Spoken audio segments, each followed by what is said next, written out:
anytime that you switch platforms, it's going to be a huge struggle, but I think, especially for us, this time was very difficult.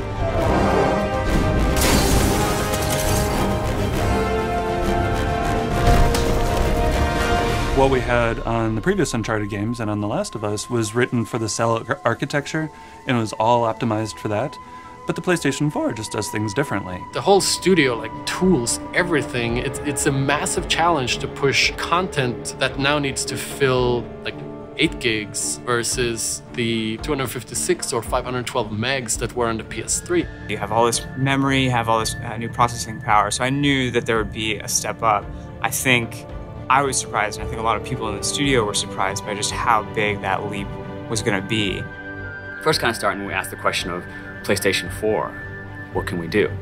And for me, there were always new things that there were still left to put in the game, like how do you put a vehicle in Uncharted and still make it Uncharted? Oh, this was really a great idea, Nate. Do you want to drive? Oh, you're doing just fine. It's been a challenge because we really wanted to feel like the interaction is causing things to happen. So whenever it's driving over dusty terrain, there's a lot of dust kick up. And then say you go into a muddy section, the effects are going to communicate that too. If the tires spin out, then they're going to kick up a lot of mud and the vehicle's going to get muddy. And we just want to have that connection between this vehicle that you're controlling and the environment that you're in.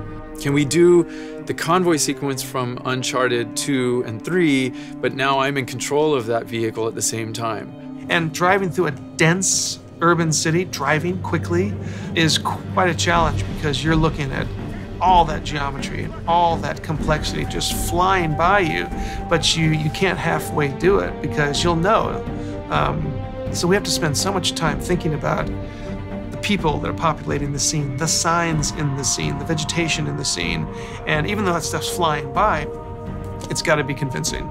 We're trying to make the gameplay experience more rich by basically giving the player more choices. So we've added our rope mechanics, so that's not just a gimmick, like that's fully integrated into just about all of our gameplay encounters. Obviously the rope has a huge effect on combat, so we've got melee moves that come out of rope, using the rope to traverse the space to get an advantage, either in open combat or in stealth. One thing I really appreciated that like Bruce kind of brought around from the beginning was, let's explore the meat and potatoes of this game again. Let's get back to just like what is the core gameplay of this. We know we're gonna get the set pieces. We know we're gonna have these big things and we're gonna push that as well. But get back into our gut of like, what is Uncharted? What is the traversal gunplay? What we wanted to do with the combat is really push the things that are unique to Drake, the things that are unique to him as a character. And one of the main things that Drake can do is just he has this amazing ability to traverse through the environment.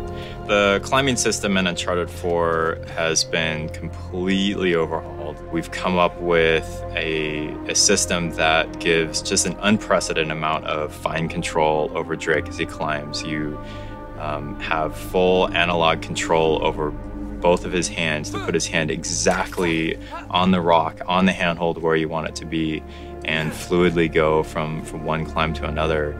We're also able to integrate Drake into the environment a lot more. When he's climbing on the outside of a vehicle, he's moving with that vehicle, with his weight on that vehicle on top of the animation. So it's something that the PlayStation 4 gives us, that we have so much more memory.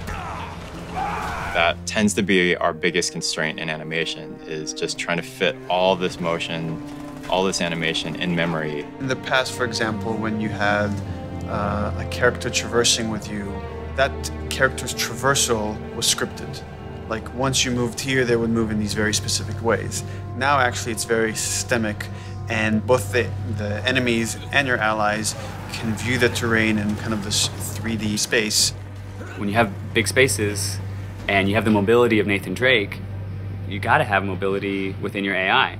There's a lot of really nuanced decision-making in terms of how, for example, how exposed an AI is as they're taking a flank route.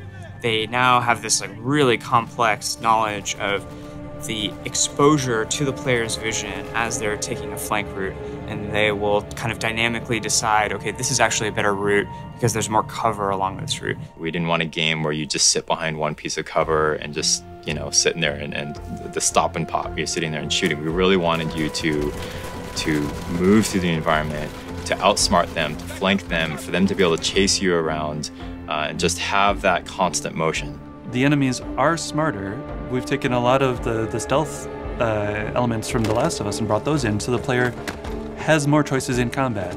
You can actually avoid an enemy, lose their line of sight, and just sneak past them and not even have to encounter them. Like, it used to be that you're either in stealth or you're in combat. And now there's these kind of varying levels of stealth. They go into investigate when they think they've seen you, but they're not 100% sure. Then they'll go into combat once they find you. And once they lose you after combat, they'll go into search, where they'll kind of canvas the area looking for you. A lot of that scripting is still up to the designers, but we've given them so much better tools in order to achieve that. We always had contextual moves where you could slam guys into a wall and beat them up. Enemies are able to do that to you as well. You'll have moves and kind of fight situations where two enemies are attacking you at once, and it's not in like a scripted way. It can happen kind of in any combat encounter. There's a lot of new tools in the player's disposal, but what's cool is that they're kind of added in this way that's elegant enough to not, you know, explode the game with HUD and all these like crazy options that are difficult to learn. It's very much that same kind of seamless, very smooth Uncharted experience where we get a lot of gameplay from relatively few mechanics. And having really gorgeous animations that feels very rooted and grounded, but at the same time gives you the responsiveness. You're gonna get to play this. We're showing off in a way of just like, look how gorgeous this can be. Look at what we can do. Look at the colors, look at the scenes, look at the environments that you're gonna get to explore, and you're gonna get to have that on the stick.